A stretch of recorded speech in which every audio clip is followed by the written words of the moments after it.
Imagine you and your best friend both decide to climb a mountain. You're both the same age, you both have the exact same hiking boots, and you both trained for 6 months. You start at the exact same time, but halfway up, a storm hits only your side of the mountain. You're freezing, sliding backward, and fighting for every inch. Meanwhile, your friend is basking in the sun on the other side, strolling to the top. When you both finally reach the peak, your friend looks at you and says, "Why are you so tired? You just didn't work as hard as I did." That is the hidden reality of money. We love to talk about hard work. We love to talk about the grind. But there is a silent partner in every bank account in the world, and its name is luck.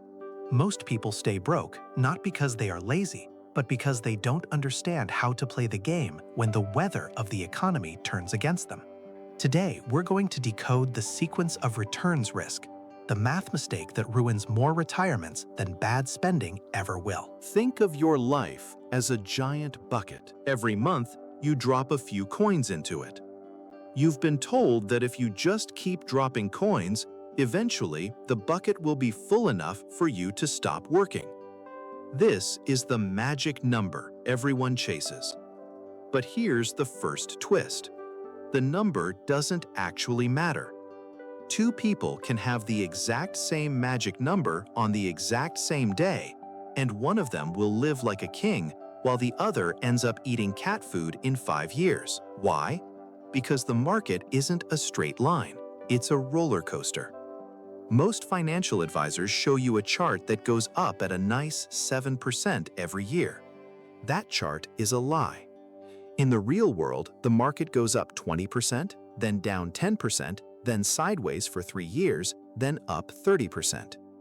If those down years happen at the wrong time, specifically right when you start trying to live off your money, you are statistically doomed. This is called sequence risk, and it's the reason being smart isn't enough. You have to be timed. Let's look at these two, Bob and Bill. Both start with $1 million. Both want to take out $50,000 a year to live on. Both experience the exact same average return of 7% over 20 years. They are identical in every way. But Bob starts his retirement in a year where the market drops by 15%. Bill starts his retirement in a year where the market goes up by 15%. Here is the twist that breaks people's brains. Even though their average return is identical over 20 years, Bob runs out of money in year 12. Bill's bucket is overflowing with $2 million by the end. The only difference wasn't their intelligence, their work ethic, or their hustle. It was the luck of the year they were born. This feels unfair, right? It's like playing a game of Monopoly where the rules change based on what time of day you started playing. If you feel like you're doing everything right, but you're still falling behind, you might just be a victim of a bad sequence. But here's the thing.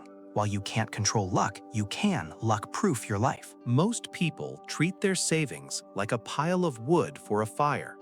They keep adding wood, hoping it lasts the winter. But if a giant gust of wind, a market crash, blows through right when you light the match, your fire goes out instantly.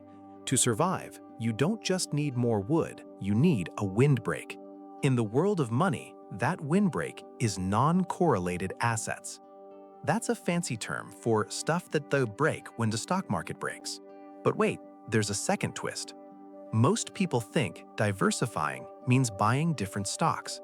They buy Apple, Google, and Tesla. They think they're safe.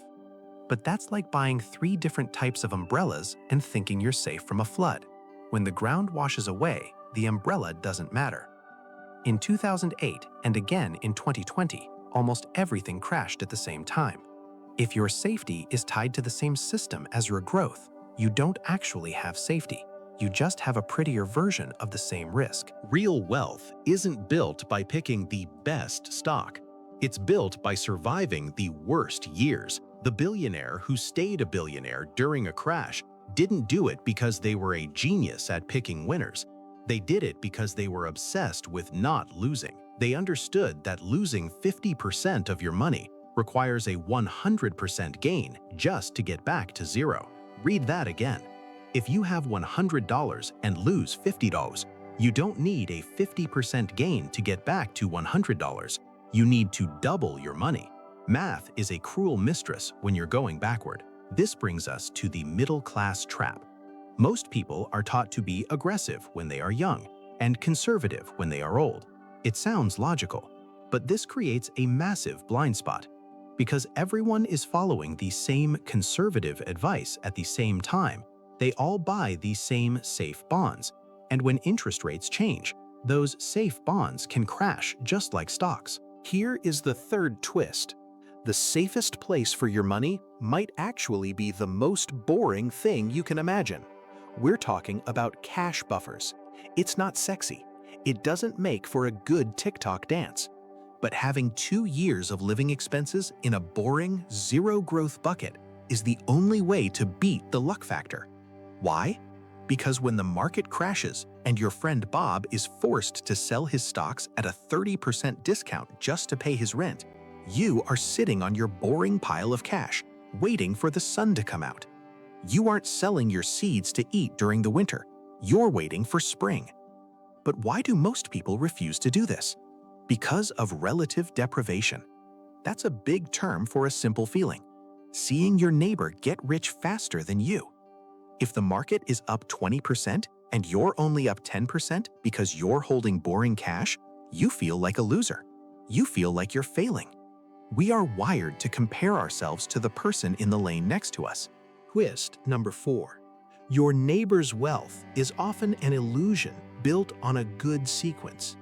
They think they are a genius because they bought crypto or tech stocks during a 10-year bull market. They have mistaken a tailing wind for rowing skill.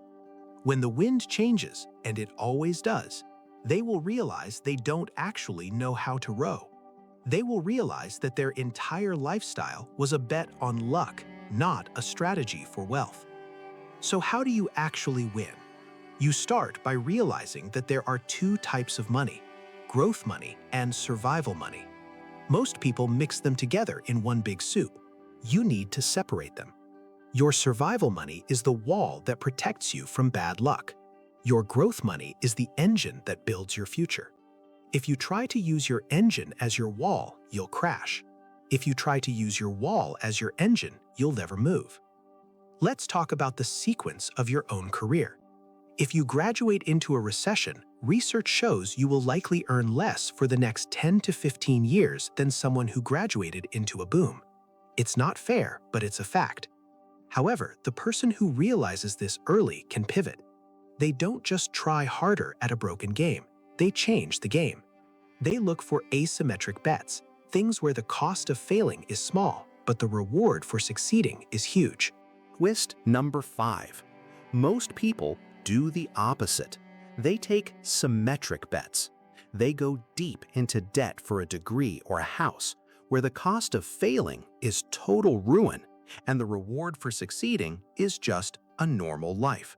That is a recipe for being a victim of luck. To beat the luck factor, you need to be anti-fragile.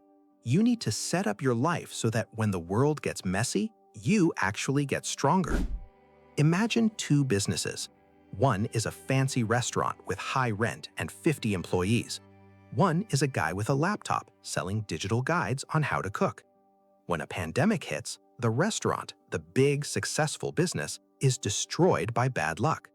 The guy with a laptop, he gets richer because everyone is stuck at home wanting to cook. One was fragile, one was anti-fragile. The ultimate secret to beating the luck factor is the barbell strategy.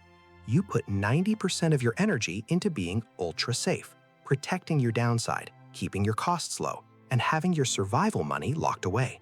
Then you put 10% of your energy into crazy bets, high upside, high risk things that could 100x your money. If the 10% goes to 0, you're fine. Your wall is still standing. But if that 10% hits, you've just manufactured your own good luck. We live in a world that wants to sell you the easy path.